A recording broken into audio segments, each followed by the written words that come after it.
ট্রেটার। কি কি বললেন? আমি আপনাকে ঠকিয়েছি? হ্যাঁ, ঠকিয়েছো তুমি। You betrayed me like anything. কি বললেন আপনি? ঠিক শুনেছো তুমি, একদম ঠিক শুনেছো তুমি।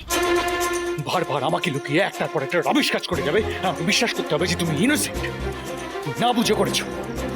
তুমি তুমি সবার ভালোর জন্য করেছো, আমাকে বিশ্বাস করতে হবে। Really really ঝিলি Chowdhury. Cocoa, momo, মিষ্টির সাথে তুমি বন্ধুত্ব করেছো, তোমার কথা ওঠে বসে ওরা। আমি শুধু বিশ্বাস করে গেছি পিওর ফ্রেন্ডশিপ, একটা ইনোসেন্ট বন্ধুত্ব। কিন্তু এখন তো মনে হচ্ছে সবটাই তুমি তোমার দাদার হয়ে করেছো।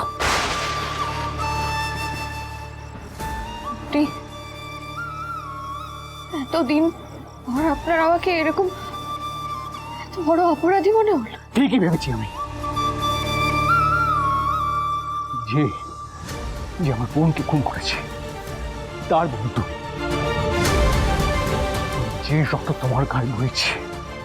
আর যাই হোক, তোমাকে বিশ্বাস, তোমাকে ভরসা করা যায় না। এই কারণে তুমি মোমোকে স্কুল থেকে আনতে গেছিলে, তাই না? এই কারণে তুমি বাচ্চাদের জোর করে শিবরাত্রির পুজোতে নিয়ে গেছিলে, যাতে যে একটা সুযোগ পায় ওদেরকে তুলে নেবার ওখান থেকে, তাই না? এই সব কিছু করেছো তুমি তোমার দাদার কথায়, স্পাইয়ের কাজ করেছো তুমি। You were just passing on information. অথচ প্রথম দিনই তোমাকে আমি বলেছিলাম বিশ্বাসঘাতকের কোনো জায়গা নেই আমার জীবনে। সিংহরায়, প্লিজ আমাকে ছাড়ুন, আমার লাগছে।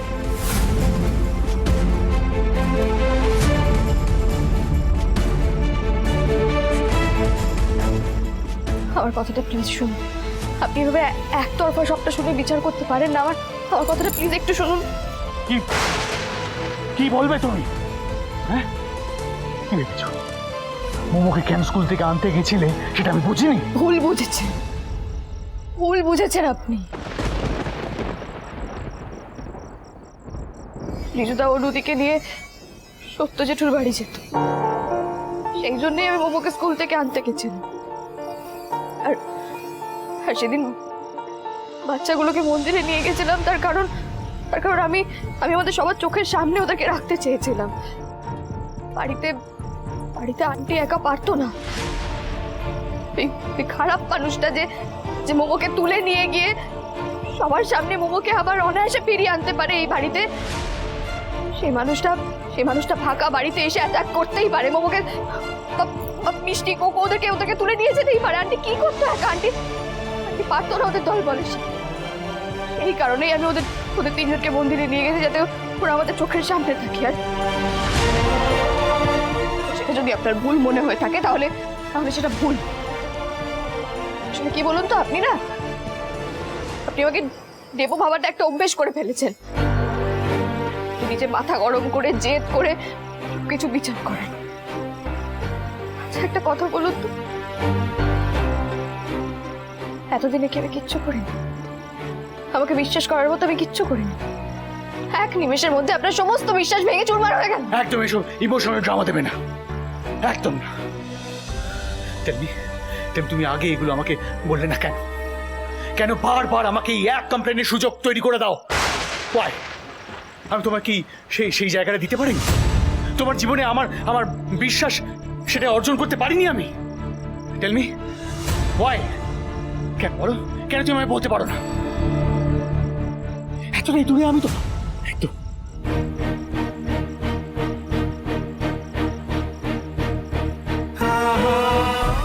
গুলিয়ে ফেলছেন মিস্টার সিংহরায়। দূরে যেতে গিয়ে আপনি আমার কাছে চলে আসছেন। আসবেন না, আমি তো বিশ্বাসঘাতক। আমার কাছে এলে আপনিও আমার মতো পাপী হয়ে যান।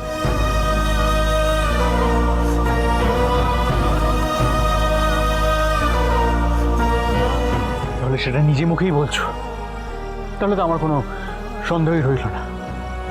তার মানে যে ফোন করে তোমার ডাকাটা জাস্ট কোনো র্যান্ডম দাদা তার বোনকে ডেকে বোনের ছুটে যাওয়া নয়। তার মানে তার মানে এটা তুমি তো বলতে, তোমার বাবা তোমার দাদা যদি কোনোদিন আসে তোমাকে ডাকে তুমি ছুটে যাবে, বলনি?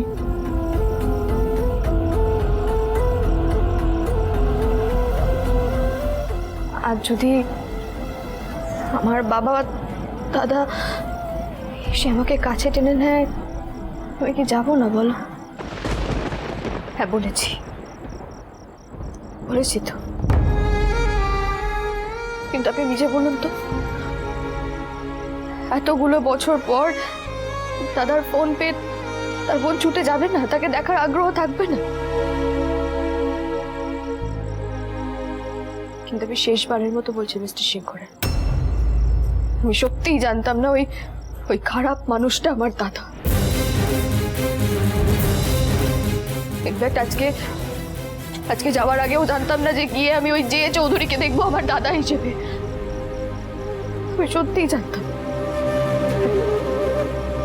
আর বড়জাজ আগের দিন যে ছবিটা তুলেছিল, মানে শিবরাত্রির দিন। ও তার মানে সেদিনও মিটিং হয়েছিল। ওয়াও, কমেন্ডেবল ছিল। আমি আবারও বলছি মিস্টার সিংহরা, আমি জানতাম না, আমি জানতাম না যে ওই লোকটাই আমার দাদা। যে একবার বিশ্বাস ভঙ্গের কাজ করে ঋষিঘাট সিংহ রায়, তাকে দ্বিতীয়বার বিশ্বাস করে না।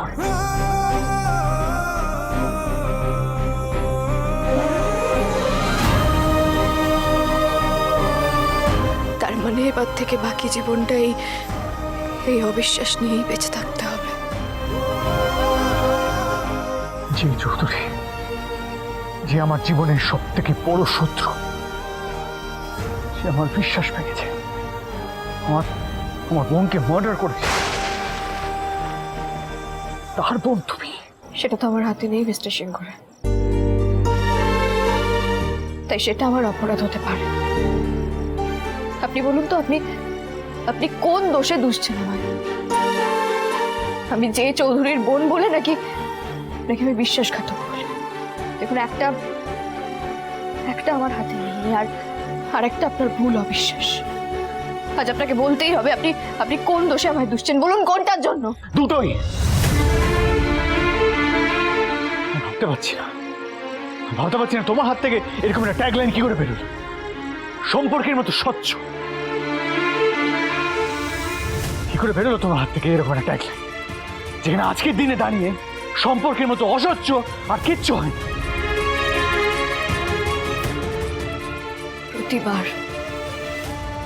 প্রতিবার আমি আপনার থেকে সবটা লুকোই, কারণ আমি আপনাকে নিয়ে ভয় পাই।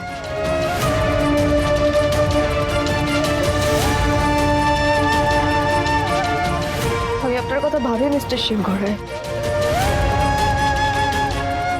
আপনি যেভাবে যেখানে সেখানে মাথা গরম করে ফেলেন, বিশ্বাস করুন আমার আপনাকে নিয়ে ভয় লাগে।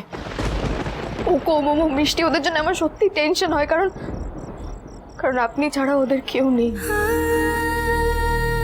আর আজ যা হলো, তারপর আপনি আর ওদেরকে আমার কাছে ঘেঁষতে দেবেন না। আমি জানি না এই আঘাত নিয়ে আমি সারা জীবন কি করে বাঁচবো, কিন্তু ওদের ভালোর জন্য আমি সেটাও সহ্য করি না।